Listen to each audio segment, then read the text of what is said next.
Our Supreme Court WebQuest video is on the Chief Justice Warren Burger and the case United States v. Nixon, 1974, by Demitris Holliday and Joseph Perez. Warren Burger was born September 17, 1907, in St. Paul, Minnesota. Warren played hockey, football, track, and swimming when he was a kid. He grew up with 6 siblings, and he was the 4th child. His father was a cargo inspector, and his mother, Catherine, was a homemaker. Warren jumped into the working life early, and at the age of 9, he was delivering newspapers around his neighborhood. Warren graduated high school in 1925. After high school, he took night classes at the University of Minnesota and then attended the St. Paul College of Law. After college, Burger joined the St. Paul law firm where he specialized in corporate and real estate law. He was made the Assistant U.S. Attorney General in 1953. He was then named to the important U.S. Court of Appeals for the District of Columbia Circuit in 1955. He became the 15th Chief Justice of the Supreme Court in June 1969. Burger was nominated by President Richard Nixon. The Senate confirmed Burger in a 74-3 vote. Burger was a lifelong Republican and was known as a conservative, although sometimes he did represent clear liberal victories. After 17 years of being a Supreme Court justice, Burger retired in 1986. He was the longest-serving Chief Justice of the 20th century. Throughout his career, he worked on some landmark cases such as Lemon v. Kurtzman, Furman v. Georgia, Miller v. California, Roe v. Wade, and United States v. Nixon.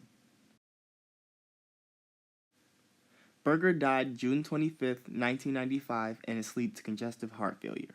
He was 87 years old when he passed. His casket is now displayed at the Great Hall of the U.S. Supreme Court building.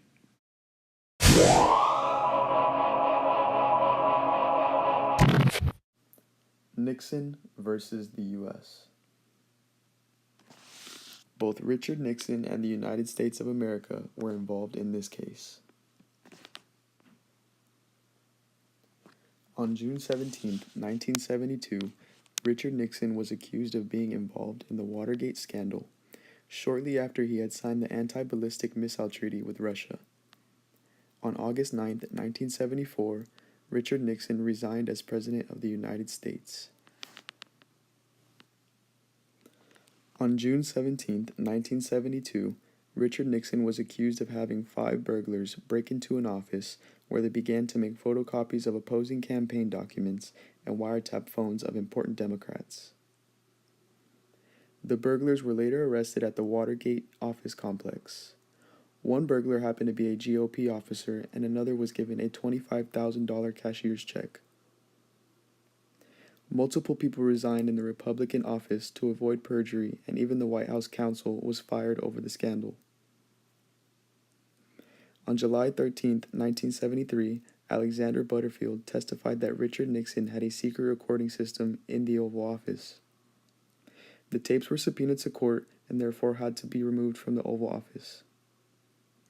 Nixon presented transcripts of the conversations instead of the tapes. When doing so, he claimed the executive privilege, which allows members of the executive branch to be able to keep some communications confidential. Chief Justice Burger explained later in the case that executive privilege is most often applied in matters of national security. Nixon was not allowed to present transcripts of tapes, but was able to delay the investigation by abolishing the Office of Special Prosecutors and firing Archibald Cox. 1,200 pages of specific White House conversations were subpoenaed, and after review of the transcripts, an impeachment hearing was opened.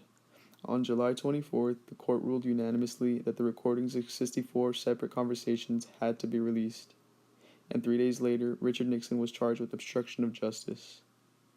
After meeting with the Senate and House, they decided that he would not be able to receive the amount of votes needed to withstand impeachment. On August 9, 1974, Richard Nixon resigned as President of the United States and was granted a full pardon by the new president, Gerald Ford.